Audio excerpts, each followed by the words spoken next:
Welcome back to Grapple Theory. Thanks for joining us once again. And we've got a very special Queendom preview for you this week, leading up to the big show. It's only, 3 days away by the time this goes out. Joined by Katherine and Bex, both huge E fans, both regulars at the Big Penny. Guys, how you doing? Right? Just hanging out. Doing great. Yeah. It's great. It's good to see you guys. It's always a fun time at Eve, and it's great to have you on talking about what is such a big show for them coming up on Friday. Well, on Friday and Sunday for the Queendom weekend. Let's start talking about let's start talking about you guys, and give us a bit of background to you, because the thing I like about talking to both you guys is that you're a lot newer to indie wrestling than I am, and it's a very fresh perspective that I get, because I feel like you guys haven't been as fully jaded as I am by the entire scene. Everyone always says this about me. They're like, "Oh, you're less cynical than I am," and I'm like, "I'm quite cynical. I just don't have the specific cynical thoughts that you have about wrestling." Yeah, it's mine. Mine is all the specifics, and that's the problem. But yeah, I'm just generally cynical, and that's fine. Katherine, what about you? Talking about how you got started with the indies, and how you found Eve, and how you found your time going to Eve so far. Oh my god, I don't think I went to my first wrestling show until the end of 2022, I want to say, and that was a Royal Quest. Started getting Rev Pro and all the rest of it, and it just kind of Eve was one that was on my radar for ages, and then I didn't go for a full year because it's just such a pain in the ass to get back home. And then I tried it one day and I was like, it's not bad. And now even when it's awful, I'm still just sorry, but I've got to go Eve. So, it's kind of worth the pain in the ass. Yeah, it's not as bad as Paul Bex's commute. That's a bit worse. Well, yeah. So my Eve was my first ever live wrestling show. I got into wrestling February last year. Started watching AEW, and then I have never liked anything normally in my entire life. So I started just YouTube spiraling things, as you do. And I came across an Eve match, watched it once, got obsessed, booked tickets to the next show I could go to, because this was in the March, and I was like, well, I can't do April because I'm in Shetland. I'll be at the May show. And then was just at the May show in London, and then was like, right, well, I guess I'm doing this now. And initially I was like, I can't do this every month. Coming to London from Glasgow every month is crazy. I can't do that. And then I missed one show and had such bad FOMO that I was like, I can never do this again. I have to be at every show because I'm going to be mad if I miss a cool thing. It's mental commitment, I'll be honest. It's absolutely insane commitment. No, I know. I don't know how you manage it. And I also love the fact that Eve was your first indie show, and the fact that you saw the match and you were like, oh no, I won't try something closer to home first to see if I like it, and then come down to London. I mean, what was I going to try, and also I'm here for the women's wrestling, and it's thin on the ground and indies at the best of times. You're getting one show, one match a show. So I was like, well, I might as well just commit and see something that I know I'm going to be all in on. Yeah. And then I was, and it was great. So I was like, okay, fine. I'll just stick to that. I've branched out since, but... You said one match show. One match show is sometimes generous. And then sometimes you get two matches and you're like, oh, wow. Pushing the boat out. Sometimes you'll get an intergender match, so you'll have one woman in the card and you're like, whoa, crazy. Breaking boundaries. I know. Breaking boundaries by hiring less women. But I digress. No, that's a whole separate podcast. We could be here another full hour past for that. But slightly on that, guys, Katherine, I'll come back to you, but how have you guys found your experience in indie wrestling in terms of feeling welcomed, or again things like representation, and how you see the scene? Because I know that, again, talking to you guys, that you see the scene in very different ways to how I see the scene. Not in all ways, but from a lot of ways, again, from me being super jaded and cynical. Yeah. I mean, for me personally, women's wrestling was what got me into wrestling. It was the AJD, the Paige, that sort of stuff, and then the Sasha Banks and Charlotte and all the rest of it. So I've always found that my relationship with wrestling and how much I love it is directly tied to how the women are being booked. The most invested I think I've ever been in Rev Pro was that kind of peak where high stakes, it started looking like they were bringing more women in, and it was like, oh my god, this is amazing, with Danny and Alex. I was like, oh great. And then as soon as it kind of nosedives off. I'm like, great. So for me, he was like the best because it's always going to be a focus on the women because it's just women. Yeah. And Cassius sometimes. And Cassius is there. That's fine. We'll allow Cassius. Sometimes John Cena as well. John Cena's sometimes there. Yeah. It's not in the bill. Yeah. But it's kind of like when you see a man at Eve, they are in the position that women are in other shows, and that's cool. That's fun. I'm like, great. Like, why would a man be here? You know? But I got into women's wrestling. I got into the Tony Mariah feud, obviously, because look at me. But then even going through like the indies, like I don't think, hey, I'm going to be surreal with you. I hang around enough people in Brit Rest to sort of know what's going on with men's Brit Rest. Would love to like be as invested as I am in the women, but I'm just not, and that's fine because it's just not what I'm into wrestling for, right? Like it's not really my scene, and there are plenty of people whose scene it is, and that's more power to them. But I'm quite happy in my little women focused corner. So yeah, being able to have like the space where it's like, cool, I don't need to worry that I'm going to show up and have to watch 4 men's matches in a row to maybe get a 6-minute women's match that no one will care about because people will use it to go to the bar or go to the bathroom or whatever. Is nice. It's nice to have that sort of freedom, and probably nice for the girls working the shows to feel like they don't have to be the women's match, right? Like you get more of a variety, which I enjoy. Yeah, for sure. And it feels like now is like not just leading up to Queendom, but it feels like even the time before that has been such a perfect time to become an Eve fan.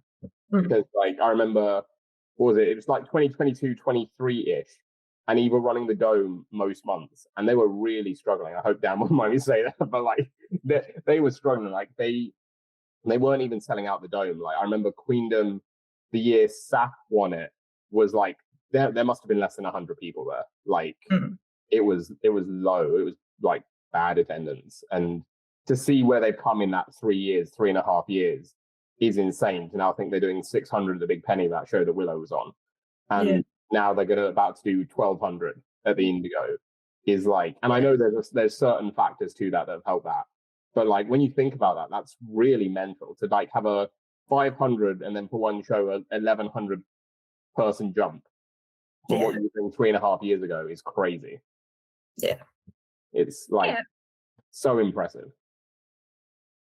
Yeah, I mean, what do you think in terms of like where, like from what you've seen in terms of like how Eve has progressed for like the time you guys have been going? Like, what do you think in terms of like what you've seen from them development wise? Bex, will come to you first with it.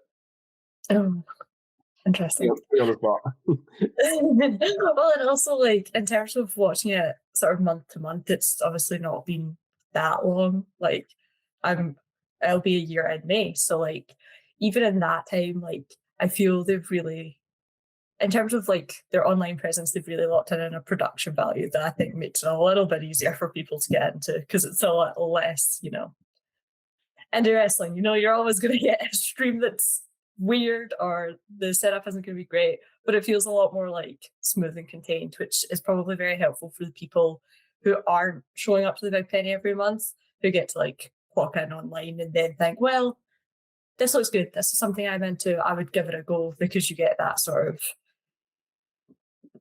easy entry rather than having to commit to a show and hope that it's what you want it to be.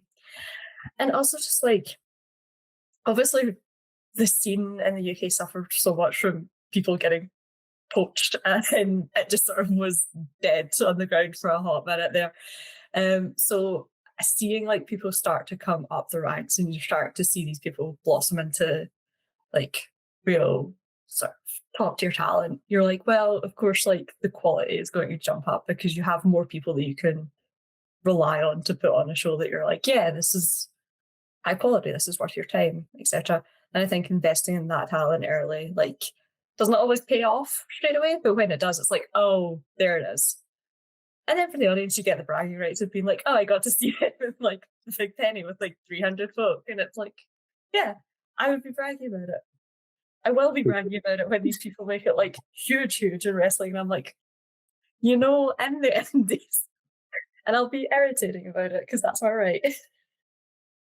I think that's what's really cool, right? Is that you already kind of see people doing that. I remember when Jamie Hayter came over last year for the first time, and you had all these Eve regulars that were like, oh, I used to hang out with Jamie all the time at the meet and greets after, just chatting away at the merch table at Eve, at Rev Pro, all the indies. And it's like she would recognize people. And I think that was what was really beautiful about it, was that it felt like a love letter to the fans without being like cringy about it. I think that's what I love about Eve, is that even with something like Queendom, right? Because my first show was, I want to say November 24, and it was the one with Momo and Konami that came over. Yeah, I was taking the Eurostar the next day to go see BZW, which ironically had like one singular woman on the card. And it had none the last time I went, so you want about that. I was going to say one for BZW is good, yeah. Yeah, it was. Well, look, they've hit their tax with the Reeks show coming up. Speak.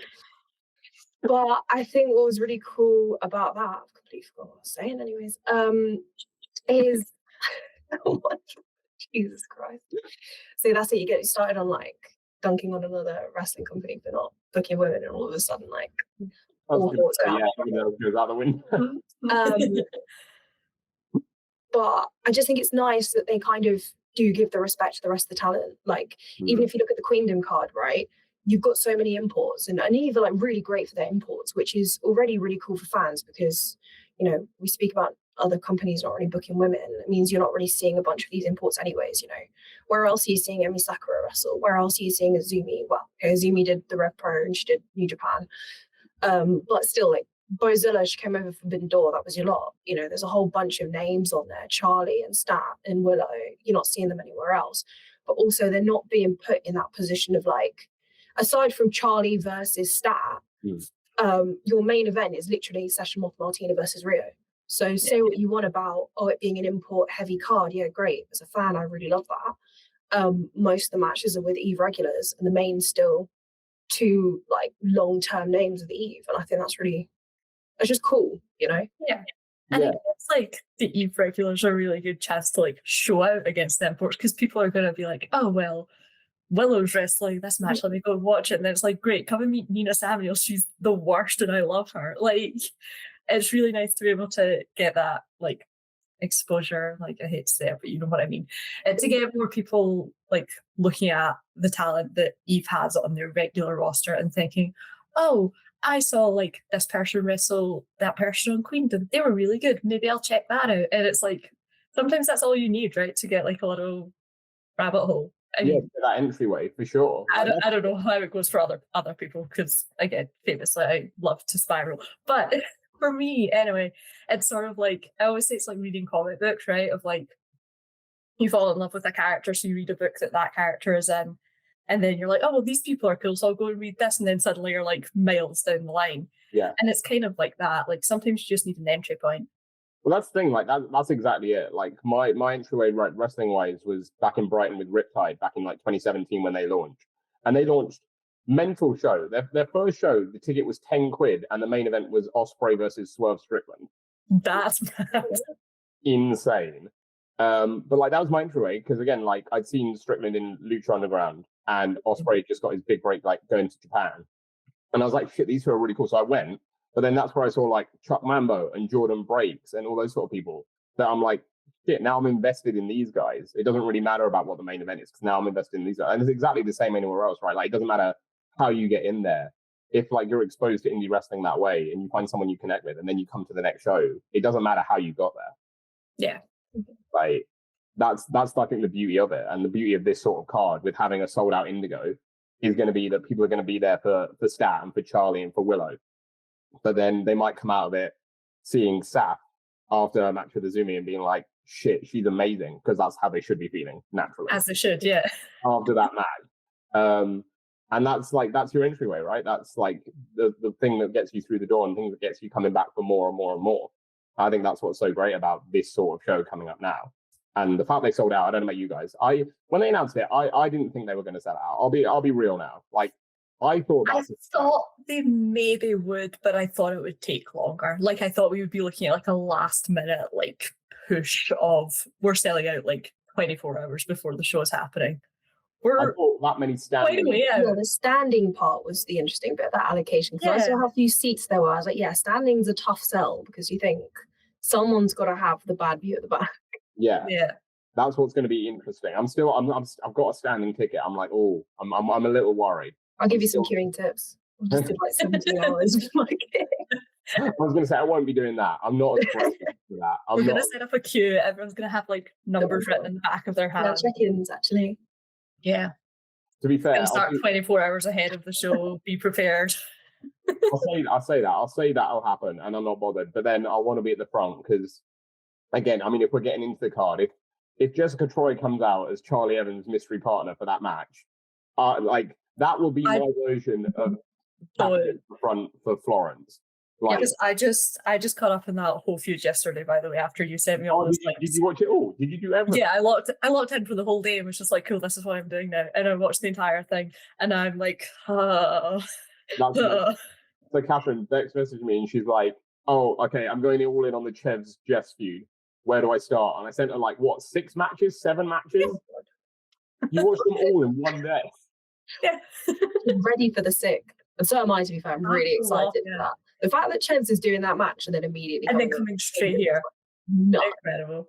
So at the time this goes out, Chevs would have been like the last like full interview we had before Queendom that I put out. Mm-hmm. And I asked her about this and she was like, yeah, she was like, I'm literally finishing the show, having a shower and going straight to the airport. Jesus Christ. Could not be me. I respect it so much. I would be so sleepy. I'm going to have to bring her some vegan cookies. I'll be like, Chevs. You won't be able to get them into the Indigo. They won't allow the food in. Boo. That's fine. I'll get someone to smuggle them in. I'll get staff in the bill. Yeah. So, someone will take it in. Except now they know the people at the Indigo would have watched this podcast and been like, "Shit, we got to up." Well, if they watch this podcast, they're just wanting to not be stitches and just be really cool about a bunch of stuff really quickly because we have things to do. Yeah. I'll bring a couple extra for the staff. There we go. We get to everyone. Let's talk about the card. Let's run down it's huge card. Like we're looking at 9 matches, which is mental. What's the standout for you guys? Like, Katherine, what about you first? Like, what's the match you're most looking forward to?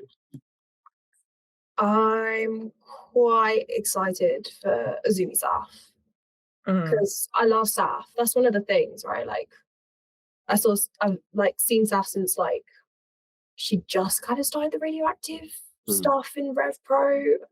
I just think she's sick. You know, you don't see. She's so cool. I don't know. She's tough as fuck. I don't know if I can say that, but you know, she is. And I mean, Azumi's great. Like, she's so fast paced on those ropes. Like, it's mad. I haven't seen her wrestle since the Tokyo Dome actually, so hopefully she might be one of those ones that I like walk out for the meet and greet. But I think that'll be a really interesting combo, like the speed versus the brutality. Mm-hmm. Yeah, I think that needs to be a quick match. I think like you want people to get their time. I think more than time, it's about what they do with it. Yeah, I would have that as like 10, 12 minutes max, and just be really fast and yeah, and just like hell for leather straight out the gate. Like, blink and you'll miss it. Like, you look away for 1 second to say something, you're like, oh my god, like people have taken like 4 bumps. What's happened? It's one of those. I would like to do very that. fun. What about you, Bex? You got is it same one or different one? It's hard to pick. Like, it's kind of a really stacked card. In terms of like as a wrestling match, I love a rumble, so I'm quite excited for the sudden death to see what's going on there. I'm pulling for this to be Abby's big moment. Abby Cartwright is winning the sudden death. We're manifesting. The only thing you have to lose are your chains, Abby. Rise up, etc., etc. But also, I'm just really excited to see whatever nonsense Amira and Harley do. Like, that's just nonsense in the middle. Like, and I think it goes to what I was saying about it being like a variety show of like, there's going to be so much like good wrestling in that card that's like really long matches or like really high speed stuff. And then I just want Amira and Harley in the middle to do like 6 to 8 minutes of just nonsense, and I'll have a great time, and it'll be like a real like pressure release, right? Because like sometimes you do get burnt out with that much wrestling because you're having to lock in so hard. So I think having like the shades in the card of like here's just some silly stuff. I'm gonna have a lot of fun with that. Just be like, cool. I don't need to be like leaning and locked in to see what's happening. I'm just like, they're having fun and so am I. For sure. Like, I think we've all spoken about this before, haven't we? In terms of like, and again, Katherine, I think we spoke about it at the last show, the multiverse, where like, it's the sort of thing where the beauty of Eve is that variety, is that mix of everything, is the fact that like, you're going to get a bit of silly bollocks in the middle to split up the card. And I think a lot of wrestling shows need that. I think, again, this is no like shade on Rev Pro, but like when they do their shows, when they do their big shows and it's like 9 matches, 10 matches, no interval, and it's all just really solid wrestling, you get fatigued by that. Like it's tiring watching that just match after match. And I think something weird is perfect to break that up. And that's hopefully what that'll be. Like bang in the middle of the card to just be crazy. Right. Like especially with no interval, like it's nice to have like a little pressure release of you don't have to like lock in a serious high stakes match because it's just like you're just having a little bit of fun. It's a little like exhale for everyone to take a moment so that you don't get fatigued with all the excellent wrestling you're going to see. Because like you can't have too much of a good thing. Sometimes you overload it and you're like, oh, I've got to like the main event and I have nothing left to give. Like, and you don't want that to happen. So having that like variety gives you the space to breathe. Exactly. Like Katherine, you mentioned like Azumi Seth, and like for me, I think that's going to be match of the night. I think like I know that it's a stag. I think that'll be match of the night. But like then something like Harley Amira will be equally as good in a totally different way, and that's what's so good about it, right? Yeah, I mean, I don't know. Here's the thing: I have a real personal like bias for Saf. Saf is like my favorite, but I would have said it would have been match of the night. But I think in terms of in-ring output, that's probably more likely to be it's Willow versus Nina, isn't it? That's on the card. Yeah. I think that will be like a real highlight for me. Yeah. But it is. I That's feel gonna be like so good. the comedy matches are like the spirit of Eve. You know, there's literally that rule that you can make any match a hardcore match, whatever. It's the spirit of Eve rule. But I also think that the spirit of Eve rule spiritually should just be that there has to be a bit of silly bollocks on the card. It's and it's nice to see that they're still doing that at the big show, especially for somebody like Amira, because I mean she said it herself, so I hope she doesn't take it personally. I think we can all agree that Amira is not the greatest in-ring worker. On a card with people like Willow and Stat. She's one of the funniest and most charismatic people I think that they've got on the roster and on the UK scene. But you can still tell that she's like a bit green in the ring. That's just how independent wrestling is. So the fact she still gets that big spot, but then they use the kind of the humor to play to her strengths in a way. I think like more companies should do that on the indies. Not everything's going to be a 5-star classic. Sometimes people are going to have an off day. Sometimes people are just going to be learning the ropes a bit. They're going to try something new. It's not going to work out. And also, I don't think everything should be a 5-star classic. Like, because if everything's a 5-star classic, then what makes it special when you get like a real banger, you know? So like I'm not saying that we should be like, oh, like this match is terrible and that's fine. But like having that variety and letting people, like you say, try stuff out or like give it a go and be like, oh, well, that didn't work, but hey, at least I had a space to give it a go. It's really important because like you're not going to get people who are capable of giving you 5-star matches unless they've done all the work of that didn't work, that was fine, that this could be better. Like you need the space to experiment with that. And when you don't have places to do that sort of variety work, you have less chance to test things in front of a crowd. Because things can go great in training, then you do it in a match in front of a crowd and you're like, not for me. Or, oh, that worked better than I thought it was going to. Let me develop that more. Like, it's just the nature of the game. It's live performance. That's how it works. Like, you just can't tell what a crowd's going to, like, bite on.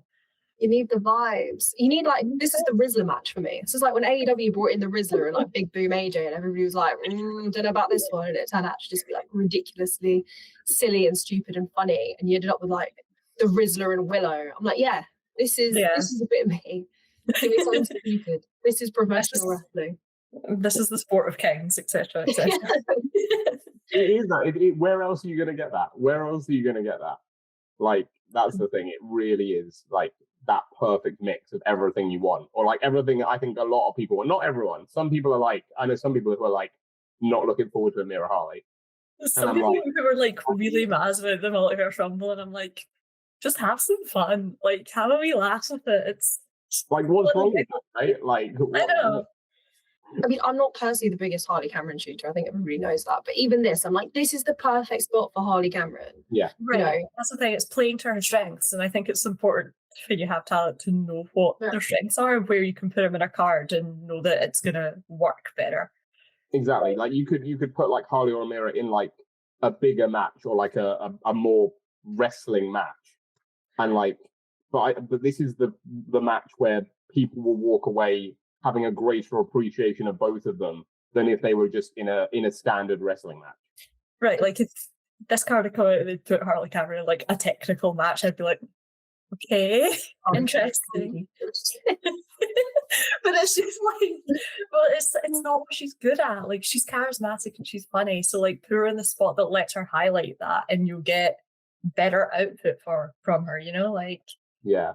And in actuality, what I think is nice, sorry, just quickly, No, go on. is that it feels like they brought in Harley for Amira. That they've gone, we want Amira to have a match because she's that like good and charismatic, and she's such an integral part of like the Eve vibes who would be good. And they've gone, Harley Cameron, which is true, rather than let's bring in Harley and then who can she face? Exactly, because like I think we've spoken about it as well, but like obviously like Zoe's been away from like the ring for a little while. I'm not sure why that is, but like fair enough for her. But like I think when Harley was announced, the natural progression was like, oh, it could be Pretty Psycho versus Harley and Willow. Yeah.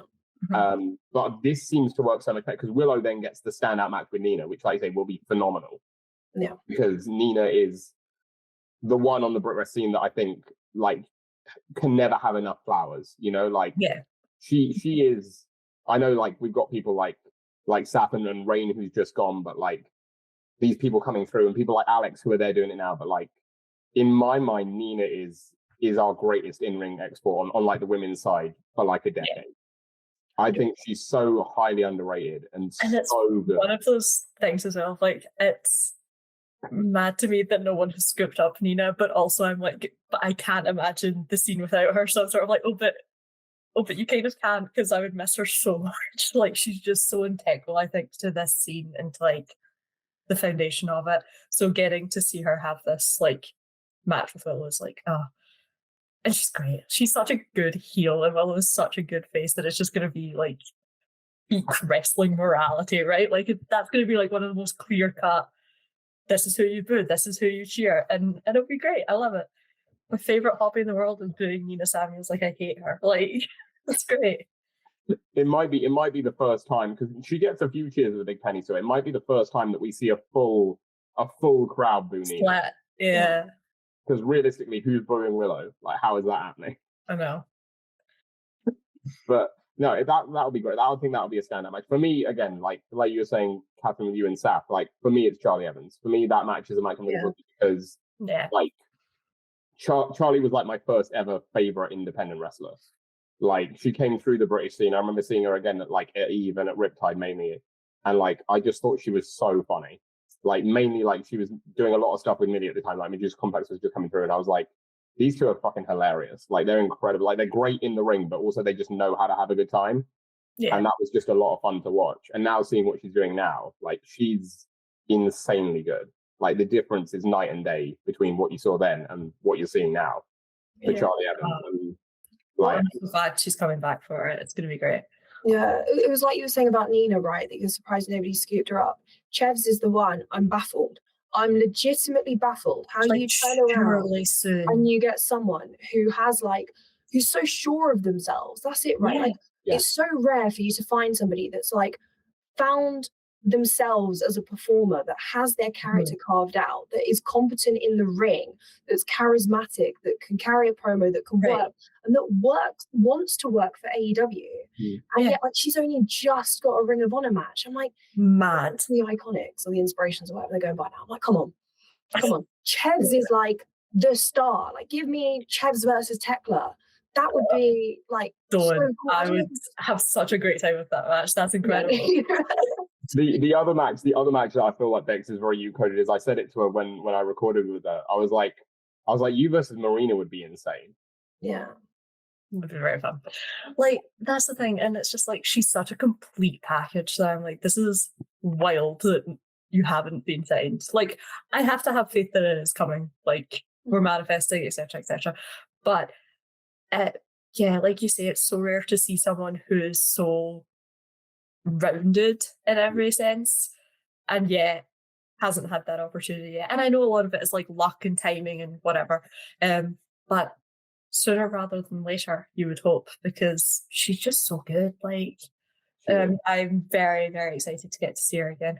It's very funny to see, like, because obviously I haven't been around in this scene for like too long, so getting to see people that I saw like sort of early as I was getting into wrestling, and then like coming all the way back around and be like, oh, I have such a like newfound appreciation of like your work, having now like become more well versed in wrestling, more well versed in like your body of work and who you are as a performer.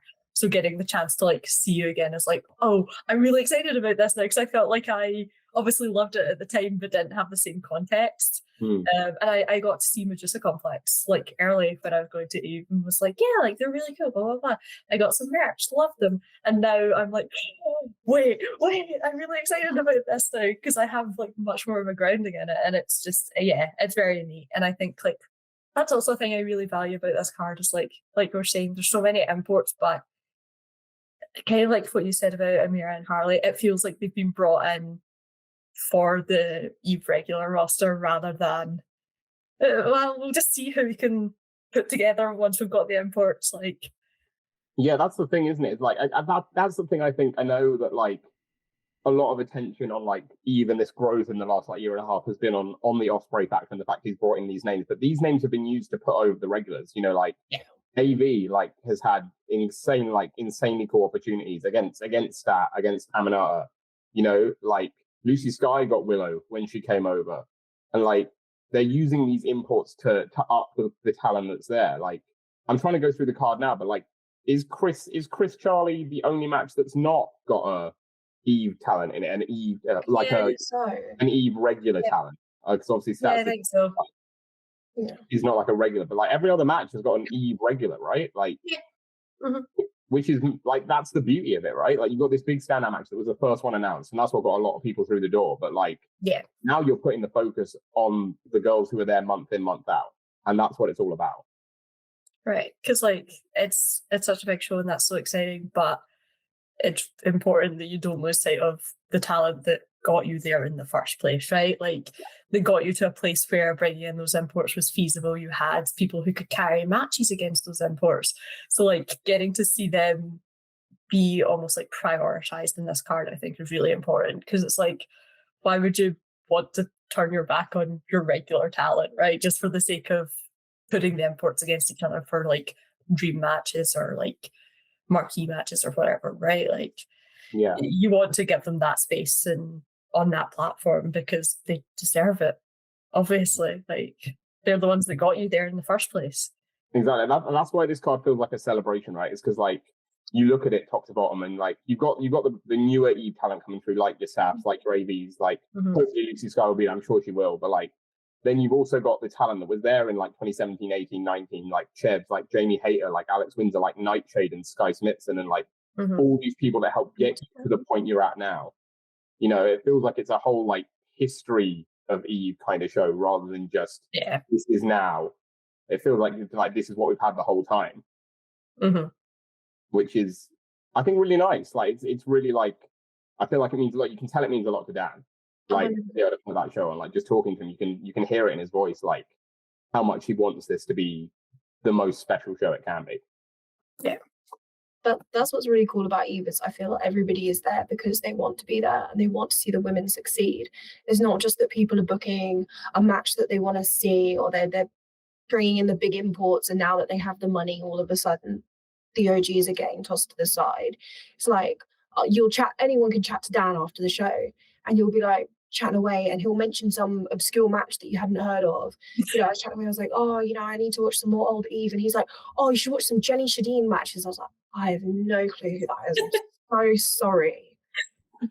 She's sick. She's great. You just go back and you're like, you know, all these little names, all these little tidbits, this history. And it's like, at no point is it kind of, oh, well, I only want to talk about the new shiny toys. It's like, no, this is what it's been for the whole time. Yeah, you can tell they like really value everyone who's come through the doors and like worked and put on matches and whatever. Like there's a huge respect for like that, your foundation, your originals, your core, right? Because like having the big show in the end is all fine and well, but next month they're back in the big penny and it's like, okay, so who's working the big penny for us next month? Do you know, like it's all fine and well having the one like big blowout show, but you keep going, and it's the people that let you keep going that are important at the core of it. Yeah, and like that, I think that brings us like perfectly to what we touched on earlier in the fact that the main event is Rhio Moth, and like again, there's like certain narratives around that match, and that's fine. But like at its heart, it's a match that's built in story from two Eve regulars who've been there like through the company's highs and lows, who are then getting this opportunity to main event this huge show. And again, like I say, like it's built on the story, right? It's Moth's story going into it, and it feels like that's more meaningful, right? It's not just a match that's been thrown in there; it's a match that's in there for the story reason, but is also like this big culmination that's going to end the show, which is huge. When you look at how stacked the card is, the fact that match is going to end the show is crazy. Yeah. Like it's, I don't know how to feel about it. It's a cool moment for Moth and Rhio. Like, I hope the crowd's not too fatigued by that point. You know what I mean? Yeah. I hope that we haven't seen so much great stuff that by that point you're like exhausted. Yeah, I mean, I suppose that's always the double-edged sword of a main event, right? Like, it's a really cool honor and opportunity, but you also are like, well, gotta show out because it's like that's the end of the show, and like you're gonna go in with a crowd that might be fatigued, might be hot. You don't really know what you're gonna get and how you're there on the day, but. Yeah, I mean, like you say, it is very cool that it's like that's the spot that's given to your regulars. Like, it would be really easy to put like Kris and Charli in that spot, especially like it was your first announced. It's your two import talents going against each other. Maybe it's what got a lot of people in the door, but you're not doing that because you value your regulars, and I appreciate that. Like, regardless of like whether you think this match was the right call or whether you're like into the story of it, whatever. I think it is a very nice gesture to know that the heart of the show, the main event of the show, is about Eve. It's not about the talent they're able to bring in, although that is very cool and everyone's very excited about it. It's about, well, these are the people that show up for us, so we're giving back to them and sort of rewarding that, which is nice. Like, I appreciate that for sure. Yeah. Katherine, what do you think? Yeah, I mean, similarly, the one thing that always concerns me is how the crowd's going to react to it, because, you know, I think, needless to say, when you've got 1,200 people that are coming to a show, most of them will not be the regulars down the big penny. Most, like a good chunk of them, will not have a clue who Session Moth Martina is, outside of maybe the one Ring of Honor appearance she did on AEW tapings back last year. But then again, I think back to the Willow card, and like when they had Stat, they were putting all these big numbers, and people were pretty respectful. The crowd was hot than I think most of us thought it would be.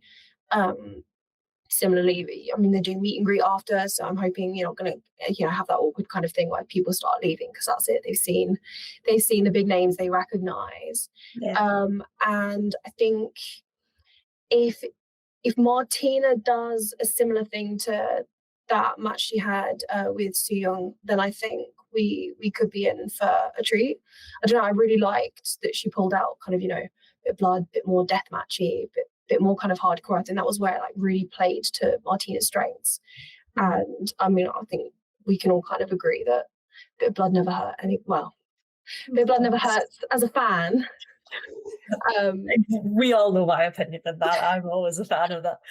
Well, and also like you're against Rhio. Like it makes perfect sense. Like Rhio will kill you, so like you might as well lean into it a little bit and have it be sort of brutal and eye-catching in that sense. Yeah, I would love it if like, because again, the story has built in a way where you can go proper violent in this match. Yeah. And like for me, the best Moth is like Session Goth, is like the hardcore Moth, is the Moth who's gonna like tear you apart. And I think this lends itself really well to that. Like, I have the idea in my mind, I think it'd be really nice if like, so our entrance hits, right, and everyone's going off, because she is over, like the entrance is over. But then like she doesn't come out, and like Rhio goes out, and then like the secondary music, you know what I mean? The session goth music hits. And she comes out like chair in hand or something, you know what I mean? And starts it quick and just beats the ever-living shit out of Rhio. Yeah. I think that's how it needs to start. Like, I think it needs to be violent, this match. Well, for the people who like have been there month to month and have followed it, like it's not like Rhio doesn't deserve it.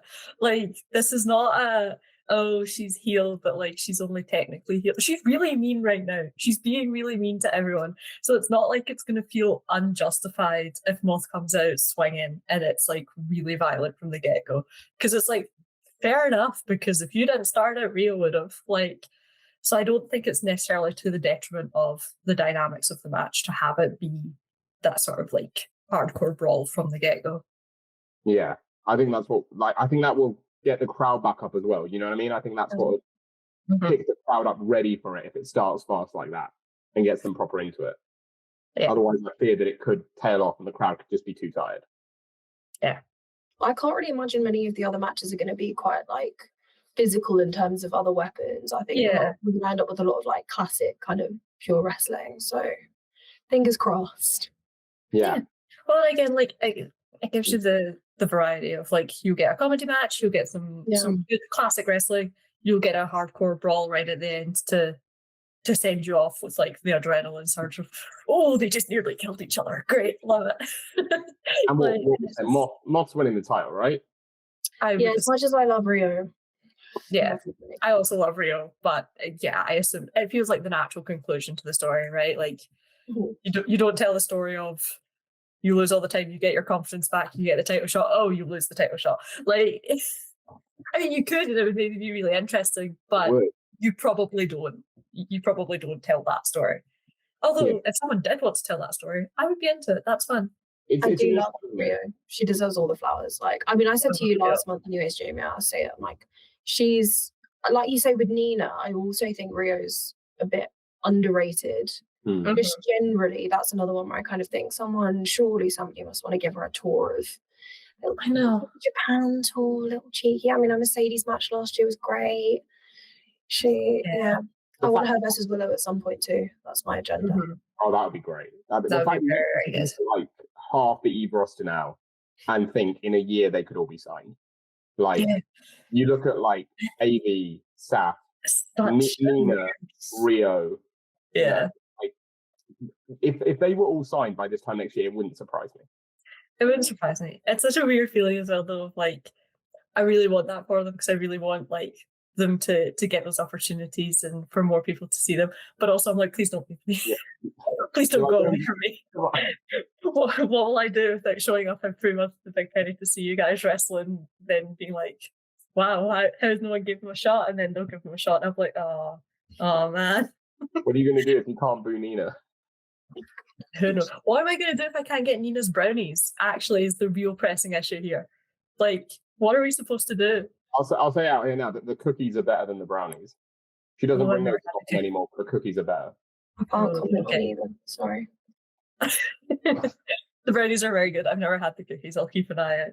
Yeah. But it's just like, I want the world for them all, and also I want them to wrestle in my silly little indies forever. So it's like, it's a very conflicting feeling. But you know what happens? You know what to do if you win the lottery now. Just pay them all to stay. So like, guys, you don't need to go get signed. Here's the money. I will just give you money to keep doing it. That's what I do. And then that's what's great, right? Is that you've got all these women that are sitting in catering, that are like sitting on the shelf, healthy, ready to go, that want to prove themselves. And then you've got a guy like Will who's going, hey, I know Dan. Dan does some great women's wrestling shows. Come over and have a blast with some of the girls and get them a bit of exposure.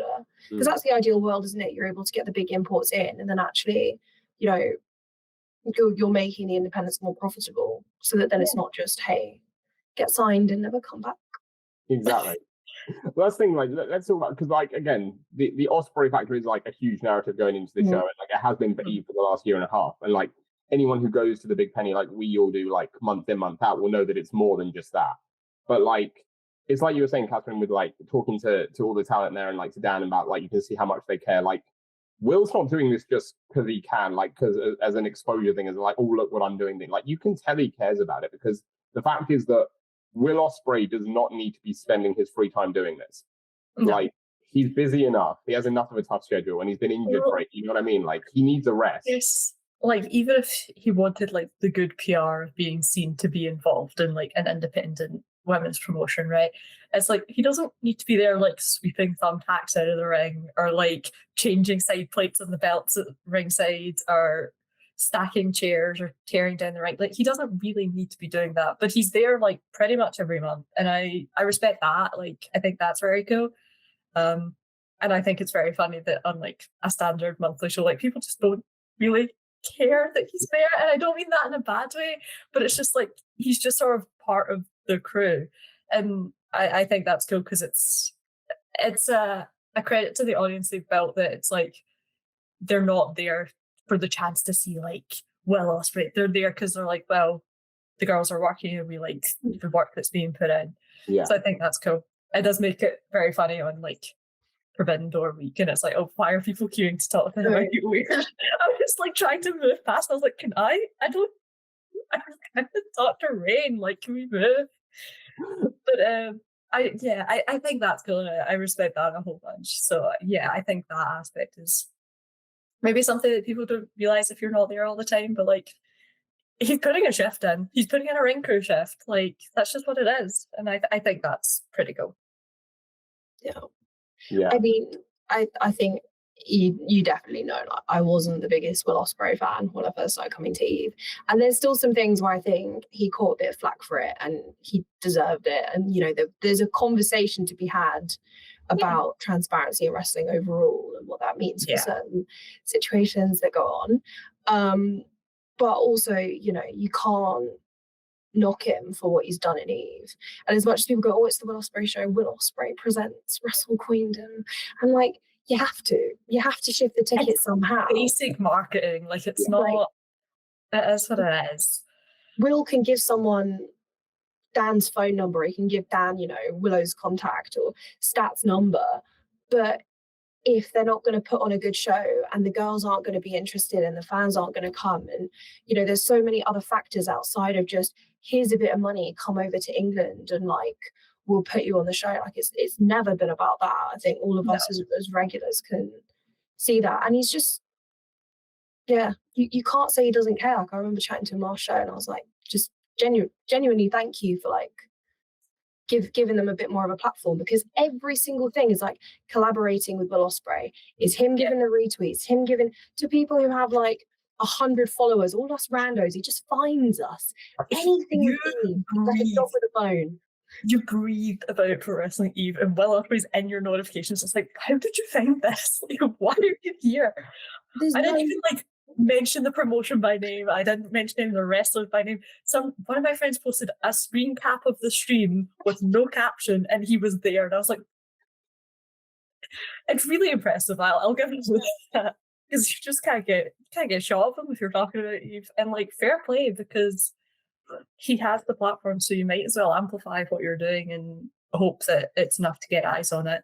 You can't make people come, but if you can make people aware of it, they might go, like I did, like a year ago, I didn't realize this was an option. Like, because I always say this, like, my partner's been into wrestling for most of her life and tried to get me into it so many times, and just it never clicked for me. I just never got it until I realized that it was an option for like women to get the same space and time that the men were getting, because she's loved it since she was a kid, so it didn't register to her. But for me, it was like, oh, well, I don't see myself in these spaces. I don't see space for me, for people like me, so why would I invest my time in it to feel like I was getting nothing back from it?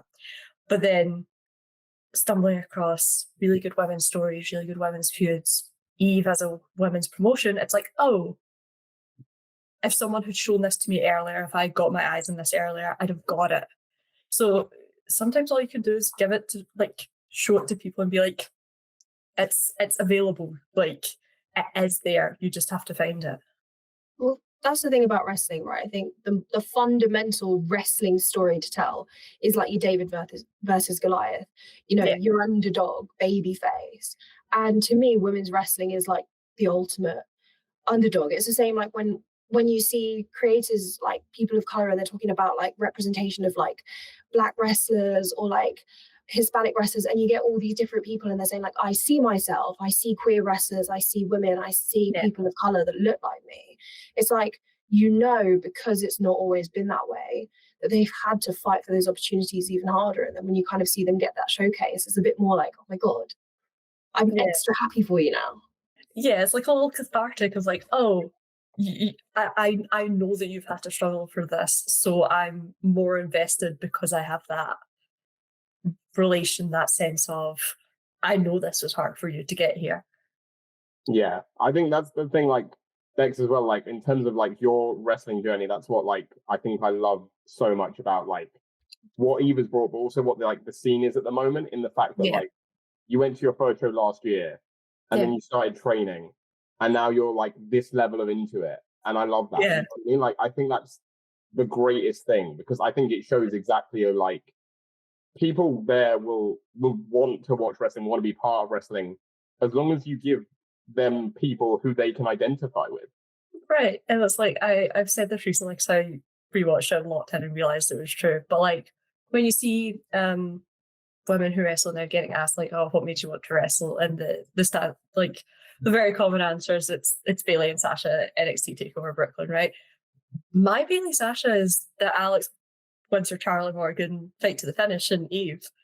I saw that match, looked at everything they did to each other, and went, I want to do that. And like, okay, I don't know what that says about me. We don't have to get into that.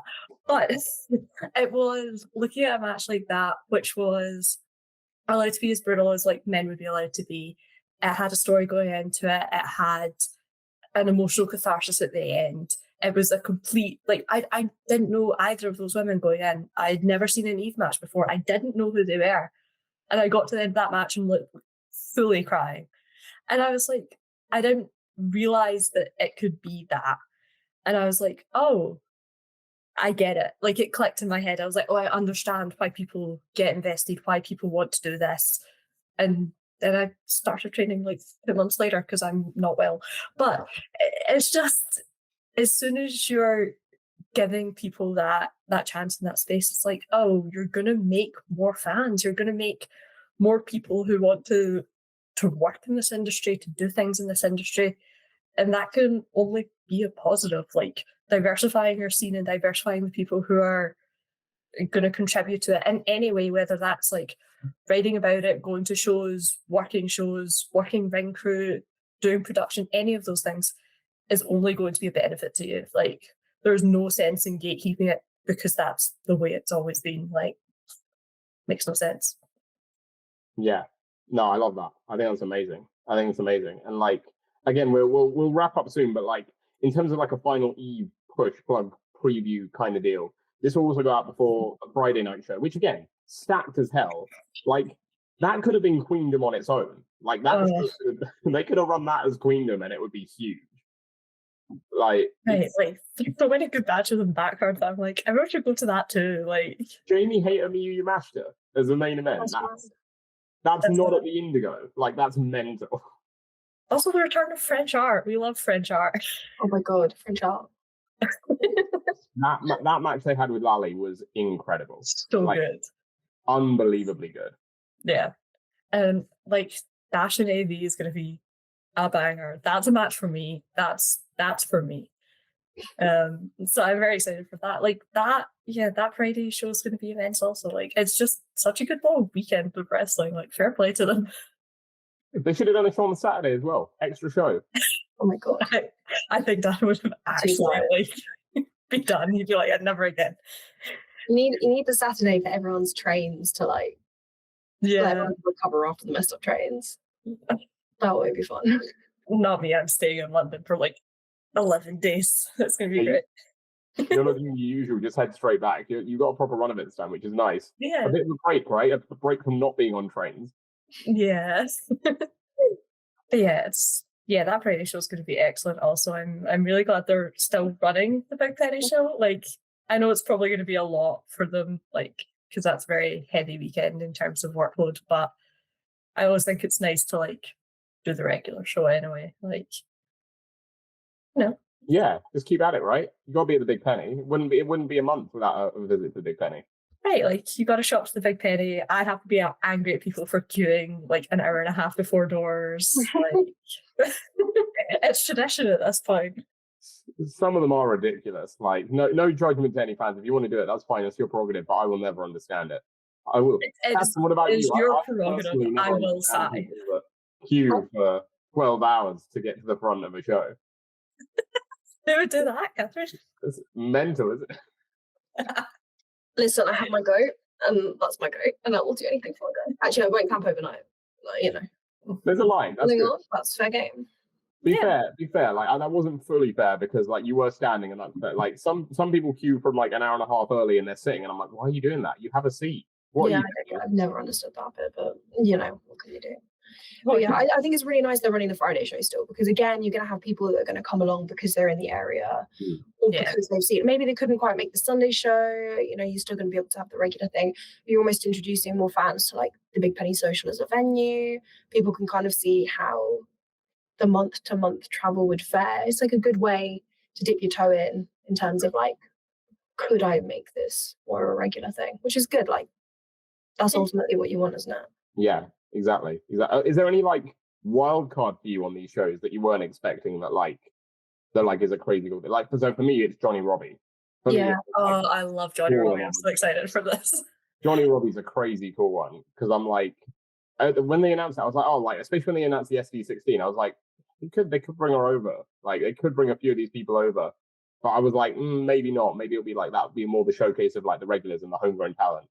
And she's not even in that match, which I don't even know who's going to be in this SD16. We've got 5 announcements. Amal as well. Yeah, that's a big one for me. I've never seen Amal. I went all the way to Japan. You were really excited about that one. I remember when we got the announcement, you were like, no, like, love this. Like, I just love the variety of like people that we get to be really excited about, which sounds so silly, but like, it's just great. Like, yeah. That's what's nice. I feel like people are excited for like, not the lesser names, but like still names that aren't quite as commonly known. I think that's what's nice about Eve is that again, you know, or just women's wrestling in general, is that people have that appreciation for everyone on the scene. Like, I still remember arguing with you whether or not Chevs was going to be there. I screamed when I heard thinking, I screamed. I was like, I couldn't believe it. I was like, no, it's too close to the Jess match. They're not going to make the flight. There's no chance they make it work. Oh, I'm so glad they are making it work. It's going to be great. And again, I know I said it before, but if Jess is her partner and that music hits and she comes out, I will lose my shit. Like, okay, so will I. I'm gonna have a great time. I am fully prepared to be like voiceless by the time Queendom is done. Like, it's over for me, and that's fine. I've accepted my fate. But what I am hoping, and I expect it will probably happen, is that Millie McKenzie will be involved in some way, shape, or form. Like, Millie and also just Emily in general. Like, I know obviously she's got some health problems at the minute. I mean, they both have, but I feel like it would be really nice to at least get some sort of like visibility of both of them. Yeah. Just, well, maybe not Emily. We can get a lollipop in somewhere. Right. That's the thing. Have Rhio or Moth use it as like a weapon in the main. That would be so sick. That would be really fun, actually. Yeah, we should do that. That's great. That'd be, like, Dan, if you're watching this, do that. Make it out. Because, let's not go out in time. Like, they have it already. Just like, He's definitely going to watch it. It'll be fine. It's no problem. and that's the thing, like, that would be a nice pop, like, for Emily to have, like, a nice moment for that to be noticed. And a nice one for, like, the Big Penny regulars who know Emily, who see her every month. Yeah. To, like, have that moment as well. Even though, like, the 600 or so others who are there, like, who are there. Like, okay. They're gonna be like, what is this? What the fuck? Why they got a bus stop? Right, and it's just like, it's sort of the vibe of this show, like the nobody left behind. Like, if you've helped us get here, we are appreciative of it, regardless of whether you can be here for this show or not, which I think is pretty cool. Like you say, like, Dan and everyone is not shy about being very vocal about the history of Eve and the people that have contributed in any sort of way. And like you say, you can mention anything and Dan be like, oh, this match on this show, and you're like, how do you remember this? I don't remember what I did like last week. But you can tell like there's a lot of love for everyone who's ever been involved, which I think is very cool. So it would be nice to have that sort of moment, that sort of nod Especially to. the 16, you know, the Sudden Death 16. I'm like, come on, we can get one or two kind of niche-y names that all the regulars will go, okay. Yeah, I remember back in my day. about it. To be fair, niche or not niche, like, I'll be real, if I don't know where they're going to set up like the commentary for the stream, but like if they got the SD16 going on and Jetta's music hits and she stands up from behind the corner, I'd cry. I'd cry. Still. Like that would be a moment. Right. Because I know they're retired, but like you can be, we've seen retired wrestlers do it before, right? You can come in for like a minute and take a bump and be out, but like that moment, that entrance would be the moment. I think I said this to you before, but like the way I would scream like it was the second coming of Bryan Danielson if Charlie Morgan walks into that ring, hits one super kick and leaves again, I'd lose my mind. Like I just want to see the wrestle because we had the same first Eve match we ever watched. Yeah. I also watched that death match and I was like, yeah, this is so sick. Yeah. Like I knew who Alex was, but I was like, why am I seeing Charli on her way out? Like, come on, can we not? I know. Charli, so, like, I lose my mind. Charli is someone who like injuries and stuff obviously like hampered her, and like I feel like if she'd been injury free, she'd have been one that'd been like signed so much earlier and like had an incredible career like out in America. But like I think for that moment that they had in that match, like her and Alex, I think that was the perfect send off. But like again, like you said, like again in the SEC, like eliminate yourself. One super kick, just fuck off. Like doesn't matter. Right. Like I showed up to kick you, like to kick Nina Samuels in the face and leave. Like, you know, it's one of those of like you show up. Right, like we've all been there. You show up, you hit one move, and then you just like eliminate yourself. You're like, see you later. This is great. Are we going to like? I tell you what, this could be the route of how I'm building this now. This is how Abby wins the ST16. What happens is she's in it, right? And Jetta's got up from the commentary, so Jetta's in it. And someone, I don't know who at this point, maybe like Jamie Hayter or Miyu Yamashita, like eliminates Jetta, and Charli comes up from back, not entrance, just comes up from back fuming, super kicks them, and Abby pins her. And that's how Abby wins. Jesus Christ. I mean, it's never happening, and it's crazy convoluted, but like, can you imagine? It was really funny. Abby's got to win the SD16 somehow. Yeah, it's gotta go. And like maybe not, and maybe it's not something anyone is interested in, but I would really love to see like you say, some like niche Eve names, some folks coming back just for a moment. Like it doesn't have to be a return where they come and do like a run or anything, or like even do the full match, like a little thing. And I would enjoy it. Yeah. Have Rhio and Moth take it outside the ring, just go all over the gaff, Spirit of Eve, all the way to the comms desk. Yeah. Oh, that's a shout. Yeah, like Moth into Jetta or something, and her get real pissed and like. Yeah. Get everyone out for Rhio. Yeah. I tell you what, there's a lot of potential, and they've got to fill out something. They've got 11 names to fill in that match. Because they keep announcing names and none of them are for that match. I know. I'm just like, what's happening? Which, like, I'm excited for. If they announce any more, I'll be really excited, but also I'm quite excited for, like, I do love a Rumble and I love, like, a gauntlet. So I am excited for that moment to be sat there and be like, oh, like, wonder who it's going to be. And yeah, like, it would just be nice, you know? I'm just excited. It's going to be a good show. It's going to be a great moment. I think a great thing to be part of. Yeah, absolutely. Like it feels like it's gonna be special. Like in the way that like Rev Pro Wembley is special because it's the first Wembley show since Progress. You know what I mean? Mm-hmm. Like it feels like it's going to be that level of special. Now, yes, it's not that level of show in terms of like capacity, but like for what it means, I think for Eve and for women's wrestling, I would put it almost like above what Rev Pro Wembley is. Right, because like Rev Pro doing that is really impressive, and like it's great that they are getting to run that show in that venue. But it's like what you were saying about like women's wrestling is kind of always the underdog. Mm. So it feels like more of a hard fought battle to get this, and it feels more like, oh, like it's not just they're running the Indigo, they've sold out the Indigo. That's so cool. Yeah. Like that's so cool. And I'm just, I'm very excited. I'm very happy for them, and I'm just sure I'm sure it's going to be a really good show. Like, Yeah, for sure. Vibes are going to be nuts. I'm really excited. They're going to be crazy. Yeah, they are. It's going to be mental. It's going to be. There's got to be someone's got to be bringing like the tape, right, to throw in the ring, like many rolls for like every match. Yeah. I've got some at Sainsbury's. I might bring some extra. Oh yeah. I can't throw them. Actually, no, I can. Will gave the demonstration. We can all now. He gave us a tutorial. I'm not great at it. Like I never hit people. I've never hit anyone. But some people get like a real like beautiful arc and like unfurling. I'm mediocre at it. I have something in my arm where like if I try and like throw something like that, there's something in my arm that will like stop my arm like here, and I like can't get the full velocity on.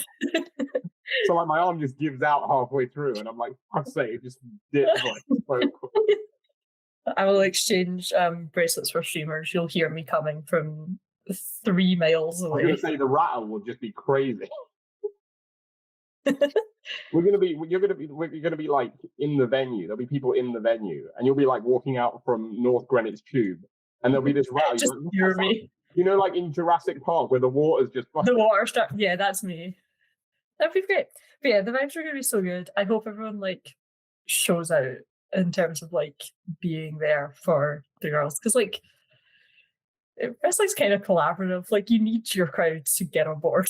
So like I'm hoping everyone does, because it makes it so much better when like the crowd is hot and fun and like respectful but having a good time. So exactly. I just hope that's the vibe that we get. I think it will be. Eve normally is. I think so. Yeah, exactly. I think you just always worry when you get like the bigger show and it's like not. Yeah, and it's a lot of people who regulars. like, haven't been there before or something. Yeah, so I'm hoping the vibes remain, which I'm sure they will, because They will on our row. We're going to be in the well enough. We will be running that role like the military. We are locked in. We've still got to coordinate signs. Jamie's the suggestions were. What? How you guys can coordinate signs? Because we're sat next to each other. Oh, you're sat next to each other. Yeah. Oh, you gotta have one like. You gotta have one where like you're just like opposing for a match. Like you can do double-sided, so you can have multiple sides. But like you're right next to each other, and like, I mean, I was gonna say Nina Willow, but it won't be because Bex isn't gonna have a sign that says "Let's go Nina." I'm legally obligated not to. She made fun of my outfit one time, and I've never let it go. I think what would be impressive is like, I don't know who you're sitting with, but like if you guys could coordinate the entire front row where you are to have like, you know, at like football games and shit, where, like, the shirt and on the stomach it's like different letters. Like how we should do that. This is what I was saying. I was like, please, there's got to be enough of us. Yeah. Well, because like who would you go? Like, what is it? Is it 10? Is it 10 per row? I don't know. It'd be 10 or 8, won't it? I think something like that. Yeah, I'll have a look. So I have 3 of them. Yeah, I think we've got 2. So there's 5 of us in a row. Yeah, so that's at least half the row. So like we could absolutely do that. If you got 6, you could go Sapphire for a match. You just have it in the green. Yeah, that could be fun. Hobbycraft might be seeing me. Hobbycraft will be seeing us. Can you imagine that? Like in the setup of that, like you guys are just like, I don't know, like in the O2 in the queue, just painting each other's stuff, like getting ready to stand something out. Like, you joke, but I was like, what show was it even? I think there's been 2 separate shows where I found myself in the queue DIYing a sign last minute. Yeah, many such cases. We'll all be there. Oh, I can't wait. Wait, which way are you guys facing?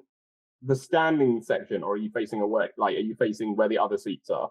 Or The are you The others. Oh, see, I'm not gonna be able to see it now. I'm just gonna be able to see the backs of your heads. Big You make a seat. Hold on, let me pull up the seat. We've got so sidetracked from like the show. Like, let's coordinate things. We're perpendicular from the standing entrance. So we're also perpendicular then from the main. So like the standing is like there, so it's like you get like a side-on view. Yeah, the standing's like behind that side, isn't it? Behind, like, if you're looking from the stage, it's like the left side, right? Mm-hmm. So you're sat on the left side. I don't know. Right side if you're on the stage, and the left side if you're in the standing. Oh, cool. In that case, yeah, I will be able to see that. That'll be fine. I think Lewis bought like the entirety of that other front row.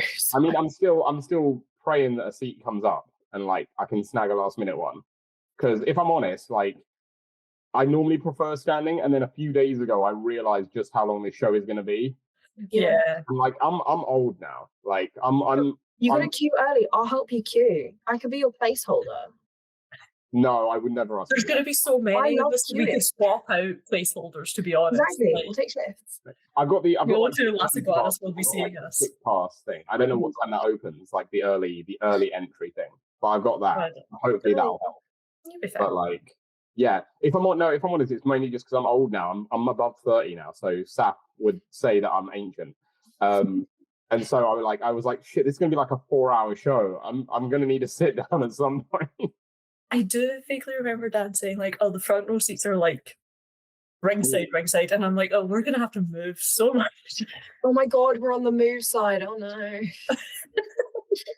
Which is where I prefer to be. I think it's delightful, but it's like, oh well, it'll be like being at the Big Penny, just as usual. The question is, who's the first? Like, obviously, we don't know the match like layout yet in terms of who's going when. So the question is, who's the first person getting thrown into the chairs? Oh, who knows? It could be anyone at this stage. Like it really always is. I legit, like, I know it's the match I'm most looking forward to. I legit think it could be Holly Barlow or Lana Austin. I think like that's a Chev's thing, and I feel like that match could go on early. Yeah.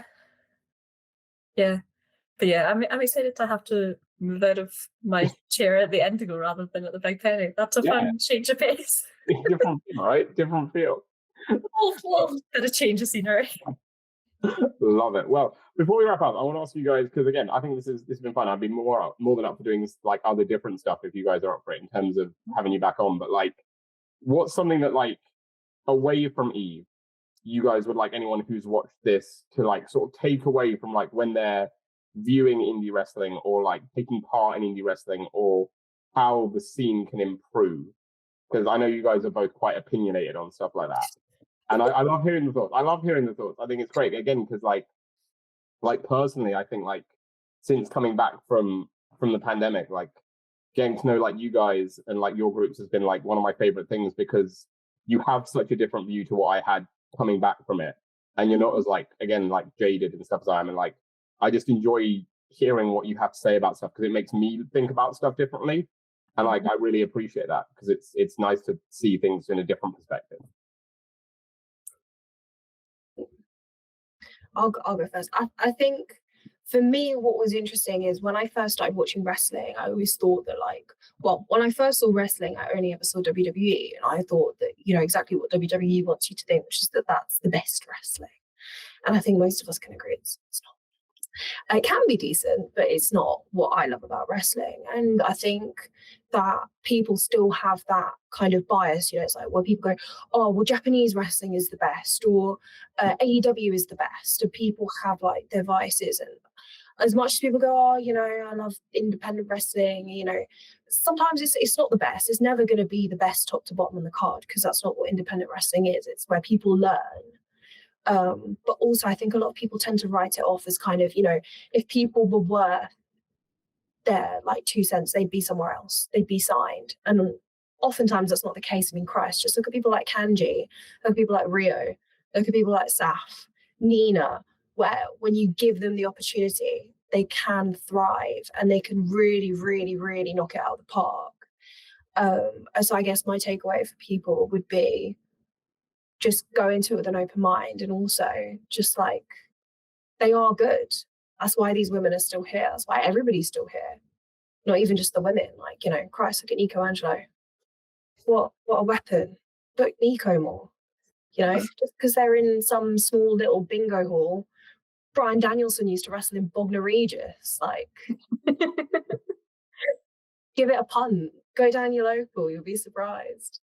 The cognitive distance of seeing Mercedes Moné in Wolverhampton, you're like, you should know that place exists. Like, that's just, and it's right, like you say, like there's little pockets of talent hidden everywhere. Like, it is worth giving it a go and stumbling across, someone who you might not have seen before, someone that you end up really liking.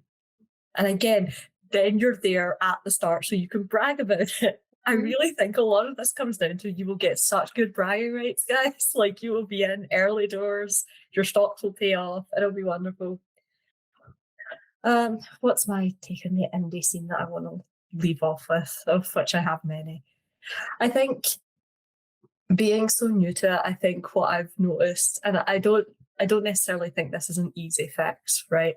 But being so new to it, what I've noticed is this like industry is so opaque. People are so unwilling to like talk about things, even like the serious things, sure, but even the silly things like I knew someone who was training who was like, oh, I don't want to share things that have been said in my training sessions. So I'm like, why? Like, it's not that, this is not the magic circle. Like, it is okay to have these discussions.